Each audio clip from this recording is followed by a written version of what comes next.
Hello दोस्तों, कैसे आप सब? केम छो? आप सभी का स्वागत करती हूँ मैं सनम पटेल। चलिए शुरू करते हैं हमारी आत्मिक जर्नी सकारात्मक बातों के साथ, जो बहुत ज़्यादा ज़रूरी हमारे जीवन में, जो हमें करना चाहिए, मानना चाहिए। जो इस बात को मानते वो अप्रिशिएट करेंगे और जो नहीं मानते उनको तो बस परमेश्वर बुद्धि प्राप्त करे, बुद्धि दे उन्हें। सबसे बड़ी बात है, आज हम जो प्रार्थना के विषय में बात करने वाले हैं ना, हर कोई प्रार्थना करना चाहता है, प्रार्थना करता भी है और कुछ-कुछ लोग इच्छाएँ भी रखते हैं, लेकिन कई बार प्रार्थना से हमें रोक दिया जाता है। हमें जो रुकावट आती है तभी जब हम इस संसार की अभिलाषाओं में और शैतान की योजनाओं में फँस जाते हैं। हम प्रार्थना से बहुत दूर रहते, भागते हैं, लेकिन जब भी हम परमेश्वर को पुकारते हैं और बाहें फैलाए हमारे लिए वो खड़ा है। परमेश्वर का वचन कहता है कि जब वो मुझे पुकारे तब मैं उसकी सुनूँगा, संकट में मैं उसके संग रहूँगा, मैं उसको बचा के उसकी महिमा बढ़ाऊँगा, मैं उसे दीर्घायु से तृप्त करूँगा और अपने किए हुए उद्धार का दर्शन दिखाऊँगा।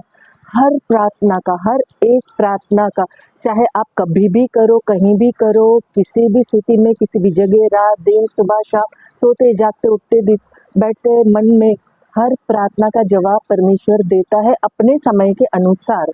हम अपने समय के अनुसार अगर प्रार्थना को नाप-तोल करेंगे वो ठीक नहीं है, क्योंकि परमेश्वर को ज़्यादा बेहतर पता है कि हमें कब किस चीज़ की ज़रूरत है। वो इंसानों के जैसे झूठा फरेबी दगाबाज नहीं है, वो झूठ नहीं बोलता है। एलिय्याह भी हमारे समान एक सामान्य मनुष्य था। वचन कहता है याकूब का 5:16, अध्याय 5 का 16, 17 और 18, और इसीलिए तुम आपस में एक-दूसरे के सामने अपने पापों को मान लो और हर एक दूसरे के लिए प्रार्थना किया करो, जिससे चंगे हो जाओ। धर्मी जन की प्रार्थना के प्रभाव से बहुत कुछ हो सकता है।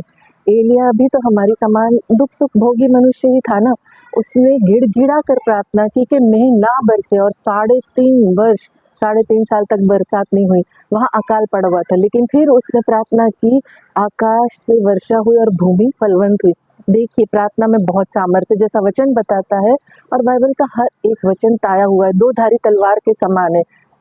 हम जब अपने पापों को मान लेते हैं ना, हम जब दूसरों के लिए प्रार्थना करते हैं, देखिए हर कोई मनुष्य, चाहे मैं हूँ, आप हो, सब अपने लिए तो प्रार्थना 100% करते हैं, सब कुछ अपना भला चाहते हैं। लेकिन जब हम दूसरों के लिए प्रार्थना करते हैं, हम धर्मी हैं, हम जब प्रार्थना करते हैं, हम जब अपने पापों को मान लेते, पश्चाताप कर लेते हैं, तो उससे चंगाई भी पाते हैं।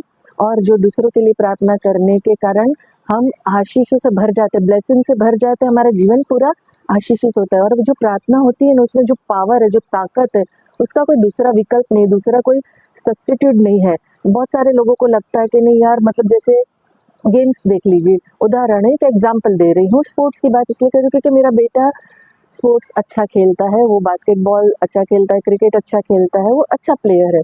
सो ये सारी चीज़ें उसके कारण मुझे काफ़ी चीज़ों का नॉलेज है कि मतलब जैसे बास्केटबॉल अगर पकड़ ले, एक विकल्प होता है, जो कोच होता है, जब खिलाड़ी थक जाता है ना, तो वो दूसरे खिलाड़ियों को बुलाते हैं, उसके बदले में उसको एक्सचेंज कर दिया जाता है, बदल दिया जाता है, सब्स्टिट्यूट जिसे कहा जाता है, बदलना जिसे कहते हैं, बदल देता है। या फिर कभी कोई अच्छा नहीं खेलता है तो भी उसे उसके विकल्प में सामने दूसरा एक प्लेयर रहता है, या कहीं न कहीं एक ऑप्शन जिसे कहा जाता है। लेकिन प्रार्थना का कोई भी दूसरा विकल्प नहीं है। हमारी जो आत्मा जो है ना, तीव्र है, मगर शरीर निर्बल है।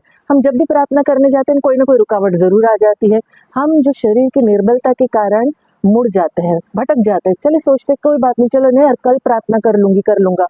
प्रभु को तो सब पता है ना, वो तो बिज़ी जानता है, मैं बिज़ी हूँ, मैं थक गया हूँ, मुझसे अभी नहीं हो रहा है, मुझे अभी बहुत काम है। ऐसा हम अनगिनत, अनलिमिटेड बहाने ढूँढ लेते हैं, और ये बहाने ढूँढ के हम हमारी खुद की ही ब्लेसिंग्स और हमारी ही आशीष को दूर कर देते, रोक देते। देखिए, प्रार्थना करने की जो मेजर बातें हैं ना, जो हमें सीखनी चाहिए, कुछ 5 पॉइंट मैं आपके सामने रख रही हूँ।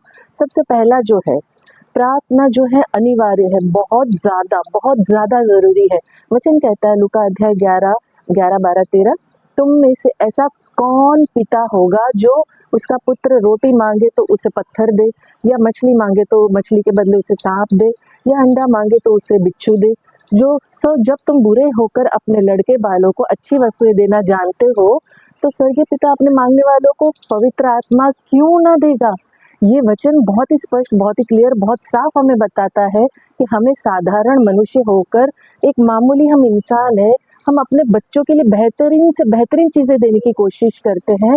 हम सक्षम हो ना हो, हम डबल मेहनत करके हम अपने बच्चों को खुशी देना चाहते हैं, हम अपने बच्चों को खुश रखना चाहते हैं। जो माँगते हैं वो देने की कोशिश करते हैं। 100% ना सही, 50, 60, 70, 80 जो भी हमारी क्षमता है हम देने की कोशिश करते हैं और अच्छा देने की कोशिश करते हैं। तो जो हमारा पिता है, जो हमारा परमेश्वर है, वो हमारे माँगने से हमें क्यों नहीं देगा यार? माँगना ज़रूरी है, प्रार्थना अनिवार्य है, प्रार्थना करना बेहद ज़रूरी है। हम हमारी बातें प्रार्थना में तब रखते हैं जब हम परमेश्वर से कनेक्ट होते हैं, हम उससे जुड़ते हैं, जब हम किसी से बात करते हैं। देखिए हमारा मसीह जो यीशु मसीह खुदा ज़िंदा खुदा है, वो मरा हुआ नहीं है, वो मर के जी उठा हुआ परमेश्वर है और परमेश्वर के दाहिने ओर जा बैठा है। वो हमारी प्रार्थना विनंती को सुनता है। जब हम जिंदा है, जैसे मैं अपना एग्जांपल देती हूँ, मैं जिंदा हूँ तो मैं बात कर रही हूँ, वीडियो बना रही हूँ और आप मुझे सुन पा रहे हैं। जब तक आपके शरीर में सांसें हैं तब तक आप बात कर सकते हो। जब आप अपने परिवार में हो, आप बात करते हो तभी आपको सुन पाते, आप जिंदा हो, आपके शरीर में प्राण है तभी सुन पा रहे हो ना, तभी आप बात कर पा रहे हो। उसी प्रकार जब आप बात करते हो, हमारी जो बात है ना, जिंदा खुदा यीशु मसीह के पास पहुंचती है, क्योंकि वो जिंदा है, वो सुनता है, वो डेफिनेटली सुनेगा। दूसरा पॉइंट है भरोसा करना। देखिए बहुत ही मुश्किल होता है, बहुत ज़्यादा मुश्किल होता है। कई बार हम प्रार्थना कर लेते हैं लेकिन भरोसा नहीं करते, विश्वास नहीं करते, नहीं पता नहीं मांगा है देगा कि नहीं देगा, होगा कि नहीं होगा, नहीं जानती या नहीं जानती। हम खुद ही बहुत सारे शंकाओं में, शक में घिरे रहते हैं। वचन कहता है भजन संहिता चैप्टर 55 का वर्स 16, 17, परंतु मैं परमेश्वर को पुकारूंगा और यहोवा मुझे बचा लेगा। सांझ को, भोर को, दोपहर को, तीनों पहर में दुहाई दूंगा और कर्राता रहूंगा और वो मेरा शब्द सुन लेगा। इस वचन से हमें ये सीखने मिलता है कि लगातार, निरंतर, हर वक्त, हर घड़ी हमें प्रार्थना में लगे रहना चाहिए। चाहे कोई भी हालात से हम क्यों ना गुजर रहे हो, जूझ रहे हो, हमें प्रार्थना करते रहना चाहिए और भरोसा करते रहना चाहिए। देखिए हालात के भंवर में हर कोई फंसता है। जब तक हम इन संसार में मौजूद है, अप्स एंड डाउन्स आएंगे, दुख तकलीफ आएंगे ही। और जो बहुत लोगों को एक फॉल्स, एक झूठी जो चीज़ें हैं ना इस संसार में, यीशु को मान लिया तो भाई चमत्कार से भर जाएगा, मतलब कुछ दुख नहीं है, ऐसा कुछ नहीं है। इस दुनिया में आप पापी संसार में मौजूद हो, अभिलाषाओं में फंसे हुए हो, आपको अप्स एंड डाउन्स देखने, दुखमय से आपको जाना है और उसमें से खरे सोने की तरह निखर के बाहर आना है। उसका अनुग्रह, परमेश्वर का साथ, शांति और हर एक कहते हैं जरूरत को पूरा करेगा जब आप अपने पापों से मुड़ जाते हो, पश्चाताप करते हो तब। और भरोसा, भरोसा बेहद बेहद बेहद जरूरी है। चाहे कोई भी हालात हो, डरना नहीं है, नहीं मेरी प्रॉब्लम बड़ी नहीं, मेरा परमेश्वर बड़ा है। ये भरोसा जब आपके अंदर आ जाएगा ना, आप कभी नहीं हारोगे। और जो शांति परमेश्वर देता है ना, वो दुनिया की कोई ताकत नहीं दे सकती। यकीन कीजिए, बिलीव कीजिए, मैं अपने जीवन से ये सीखी हूँ, जानती हूँ और मैं ये एक्सप्लेन कर सकती हूँ, समक्ष रख रही है, बोलने की ताकत और हिम्मत रखती हूँ। 1000% ओपन हार्ट से मैं कोशिश कर रही हूँ कि आप तक ये पहुँचे कि परमेश्वर में जो शांति है, परमेश्वर पे जो भरोसा करके सुख मिलता है ना, वो कहीं नहीं मिलता है। तीसरा पॉइंट है, हमारा जो प्रार्थना जीवन है ना, नैतिक रूप से मतलब उचित तरीके से होनी चाहिए। बहुत बार क्या होता है ना, हम प्रार्थना सही तरीके से नहीं करते, हमारी प्रार्थना करने के तरीके है ना बहुत गलत होते हैं। जैसे वचन कहता है, नीति वचन अध्याय 15 का 8, दुष्ट लोगों के बलिदान से यहोवा घृणा करता है, परंतु वो सीधे लोगों की प्रार्थना से प्रसन्न होता है। उसी प्रकार नीति वचन 15:29 कहता है, यहोवा दुष्टों से दूर रहता है, परंतु धर्मियों की प्रार्थना सुनता है। भजन संहिता 66:18 कहता है, यदि मैं मन में अनर्थ बातें सोचूं तो प्रभु मेरी ना सुनता। ये बहुत साफ सीधा है कि अगर हम मन में कुछ और रखते हैं, जुबान पे कुछ और रखते, दिमाग में कुछ और रखते, आत्मा में कुछ और है, तो प्रार्थना कैसे सुनी जाएगी? अगर मैं दिमाग में बोलूं कि ये कितना गंदा इंसान, इसका तो कभी कुछ अच्छा ही नहीं होना चाहिए, लेकिन मैं जुबान से कहूँ प्रभु इसका अच्छा कर देना, मेरी प्रार्थना सुन ले, इसका भला कर दे, वो कैसे पॉसिबल है? जब मेरे हृदय में दुष्टता भरी हुई है, झूठ भरा हुआ है, सामने वाले व्यक्ति का मैं अच्छा नहीं चाहती हूँ, लेकिन मैं जुबान से प्रार्थना कर रही हूँ, तो उसके लिए जो की हुई प्रार्थना सुनी जाएगी? नहीं, मेरी प्रार्थना मेरे लिए की हुई है वो भी नहीं सुनी जाएगी, क्योंकि मेरा हृदय शुद्ध नहीं है, मेरा मन शुद्ध नहीं है, मेरे मन में छल कपट भरा हुआ है। जैसे मरकुस अध्याय 7:6 में लिखा है, उससे कहा, यशायाह ने तुम कपटियों के विषय में बहुत ठीक भविष्यवाणी की, जैसा लिखा है कि ये लोग होठों से तो मेरा आदर करते हैं पर उनका मन मुझसे दूर रहता है। अगर हम मन में छल कपट रखते हैं ना, तो दिखावे के लिए हमें प्रार्थना करने की कोई ज़रूरत ही नहीं है, ना करें उससे बेहतर है। दिखावे की प्रार्थना सुनी नहीं जाएगी। प्रार्थना का उत्तम तरीका क्या है पता है आपको? सबसे बेस्ट तरीका एकांत में, अकेले में प्रार्थना करना बहुत ज़्यादा ज़रूरी नहीं कि आपके पास बहुत 4-5 रूम का घर हो, एक ही रूम का घर हो। कभी तो आपके घर में से लोग बाहर जाते होंगे, कभी तो मतलब आप अकेले होते हो। मैं तो कहती हूँ चलिए आपका हृदय शुद्ध है ना, आप कहीं भी वॉशरूम में भी जाके आप अपने मन से प्रार्थना कर सकते हो, कहीं भी आप कनेक्शन बना सकते हो। मैं ये बहुत क्लियर बोल रही हूँ कि आपका कनेक्शन होना ज़रूरी है। एकांत में आपको अकेले में प्रार्थना करना 1 to 1 परमेश्वर के साथ होना चाहिए, ना कि दुनिया को दिखाने के लिए। हमारे पास्टर ने एक कहानी सुनाई थी, मुझे बहुत अच्छी लगी थी, मेरे बाय हार्ट हो गई, मेरी फेवरेट हो गई वो कहानी। एक छोटा बच्चा है जॉनी, जॉनी की कहानी है।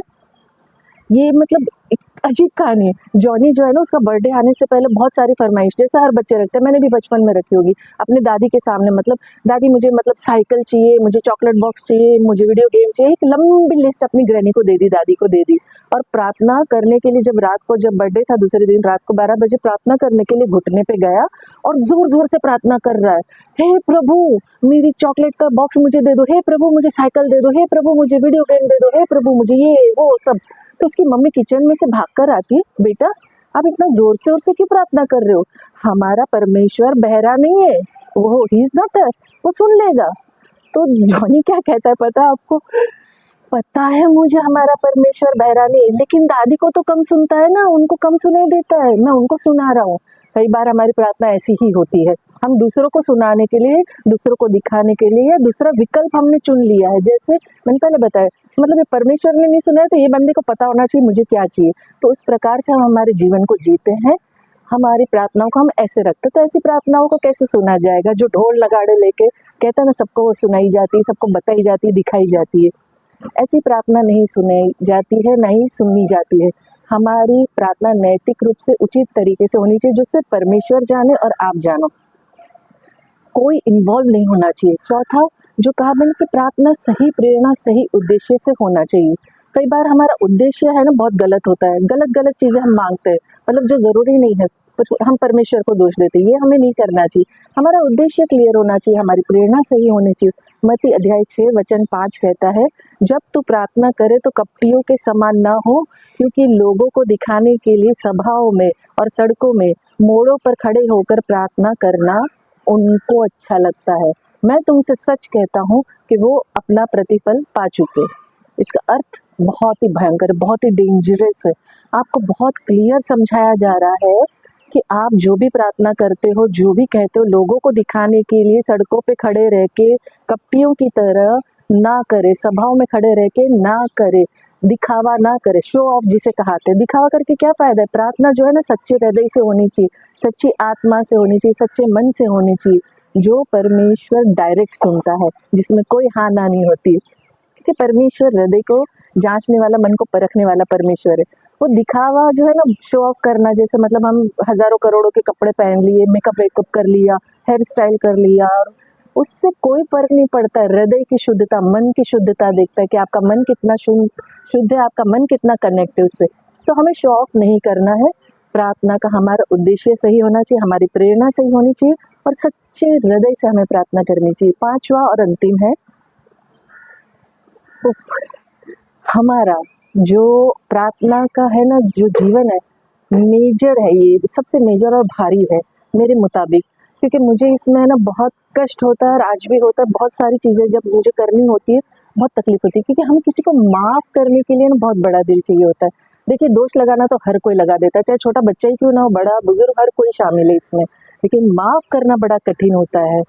मरकुस का अध्याय का 11 वचन 25 कहता है, और जब कभी तुम खड़े हुए प्रार्थना करते हो, तो यदि तुम्हारे मन में किसी के और से कुछ विरोध हो तो क्षमा करो। बाप रे, ओह तौबा! आज भी बहुत सारी चीज़ें मेरे मन में कहीं अचानक से याद आती है, यार किसी ने मुझे दुख पहुंचाया था, उसने मेरी करियर बर्बाद किया, उसने मेरे जीवन को नष्ट किया, उसने ये किया। तो ऐसा हर किसी के जीवन में, आपके जीवन में भी होगा, सबके जीवन में होता है। तो उन चीज़ों के लिए उनको माफ़ करना है, इसीलिए कि तुम्हारा स्वर्गीय पिता तुम्हारे अपराधों को क्षमा करे। तो बहुत क्लियर है कि अगर हम माफ़ करते तब हमारा परमेश्वर हमें माफ़ करता है। तो हमें माफ़ करना बहुत ज़्यादा ज़रूरी है। जब हम प्रार्थना करते हैं ना, और हमारे मन में बहुत सारे लोगों के प्रति ईर्ष्या, विरोध, दुख, तकलीफ, जलन, तकलीफ, बहुत सारी चीज़ें होती ही है, होती। इसका क्यों अच्छा हो रहा है? मतलब ये होता है। ये सारी चीज़ें हमारी प्रार्थना में रुकावट लाती है। वचन हमें सिखाता है कि पूरी तरीके से पूरा मतलब पूरा, नॉट मतलब ये कि ज़ुबान से कह दिया, दिमाग में कह दिया, छोड़ छोड़ दे यार। वो कहते हैं ना, बहुत लोग कहते हैं फॉरगिव एंड फॉरगेट, ऐसा नहीं है। आपके शब्द से, आपके बिहेवियर से, आपके रहन-सहन से पता चलना चाहिए कि माफ़ किया, और जल्दी माफ़ करो। मैं इसलिए कहती हूँ जल्दी माफ़ करो, क्योंकि जल्दी हम माफ़ नहीं करेंगे तो हम ब्लेसिंग्स नहीं पाएँगे, हमारी प्रार्थनाओं का उत्तर नहीं आएगा। तो हम जितना लेट करेंगे लोगों को माफ़ करने में, जितना हम शो ऑफ लाइफ जिएँगे, जितना हम विकल्प में जिएँगे, जितना हम कहते हैं ना बेवजह के उदाहरणों में, दुनिया की अभिलाषाओं में फँसे रहेंगे ना, तो हमारी प्रार्थनाओं का उत्तर नहीं आएगा। हमें जल्दी से जल्दी माफ़ करना सीखना चाहिए, जल्दी से जल्दी शो ऑफ की लाइफ से निकलना चाहिए, और जल्दी से जल्दी एक कहते हैं ना हृदय को शुद्ध क्लियर करना चाहिए, साफ कर लेना चाहिए। देखिए, माफ़ करने के लिए शर्तें रख के माफ़ मत कीजिएगा, बिना शर्त के माफ़ कर दो, क्योंकि तू मुझे माफ़ कर तो ही मैं तुझे माफ़ करूँ, तू मेरे लिए कर तो ही मैं ये करूँ। बिना शर्त के सच्चे हृदय से माफ़ कर दो। इसीलिए माफ़ करो क्योंकि परमेश्वर ने माफ़ करने को कहा है, उसने भी हमें माफ़ किया है। अगर वो हमें माफ़ नहीं करता, तो हमारी औकात नहीं कि इस पापी ज़ुबान से उसका नाम ले सके, हम साँस ले सके। उसने हमें माफ़ किया है, उसने हमें चुना है, उसने हमसे प्रेम किया है, इसीलिए एक अपना लौता पुत्र हमारे लिए दे दिया। एक साधारण मनुष्य के रूप में इस धरती पर भेजा, ताकि हम उसके जीवन से उदाहरण पाएँ, ताकि उसकी तरह जी सके। उसने कोई कहते हैं ना, मतलब वो पूरा स्वर्ग नीचे उतार के नहीं आया है, उस चमत्कारी जीवन नहीं जिया, एक साधारण मनुष्य की तरह उसने जिया, साधारण से भी बहुत ज़्यादा साधारण तरीके से जन्म लिया है। इस धरती पे उसने चरनी में जन्म लिया, जिसे गबाड़ कहा जाता है, स्तबल कहा जाता है। मतलब बहुत ही साधारण। स्वर्ग का राज्य छोड़ के सोचिए, परमेश्वर हमारे लिए आया ताकि उसके जीवन से हम सीखें, उसका जीवन हमारे लिए उदाहरण है कि साधारण मनुष्य कैसे जी सकता है इस संसार में, परमेश्वर से कैसे कनेक्ट रह सकता है। इसके लिए मैं आपको दूसरा वीडियो बना के बताऊँगी कि यीशु मसीह के जीवन से हम क्या सीख सकते हैं। यीशु मसीह का जीवन प्रार्थना का सबसे बड़ा उदाहरण है। सो हमें प्रार्थना करना बहुत ज़रूरी है, अनिवार्य है। प्रार्थना करने के साथ-साथ हमें भरोसा रखना ज़रूरी है। हमारी प्रार्थना नैतिक रूप से उचित तरीके से होनी चाहिए। हमारी प्रार्थना का सही उद्देश्य होना चाहिए, सही मोटिव होना चाहिए, सही तरीके से होनी चाहिए, और हमें प्रार्थना करने से पहले सबको माफ़ कर देना चाहिए, और जल्द से जल्द माफ़ कर देना चाहिए यार। क्योंकि क्या होता है कि हम इन सारी चीज़ों को है ना जानते हैं, लेकिन अप्लाई नहीं करते। अपने जीवन को आगे बढ़ाना है, उत्तम से उत्तम तरीके से बढ़ाना है, हमें सुखी रहना है, हमारे परिवार को सुखी रखना है, हमारे कहते हैं ना आगे आने वाली पीढ़ी को अच्छा रखना है, तो हमें अपने चरित्र को बदलना होगा। क्योंकि अगर हम अपने चरित्र को नहीं बदलेंगे, हम अपने आप को शुद्ध नहीं करेंगे, हम कनेक्शन नहीं रखेंगे, तो हमारी आने वाली पीढ़ी कैसे कनेक्ट हो पाएगी। तो हमें ये बातें समझना, सीखना बेहद ज़रूरी है। और आखिर में जैसे मैं अंत में कहती हूँ, मैं दिल से चाहती हूँ कि आप खुश रहें, अपनों को खुश रखें, और हमेशा मुस्कुराते रहें। शांति, शालोम और सलाम आपके नाम।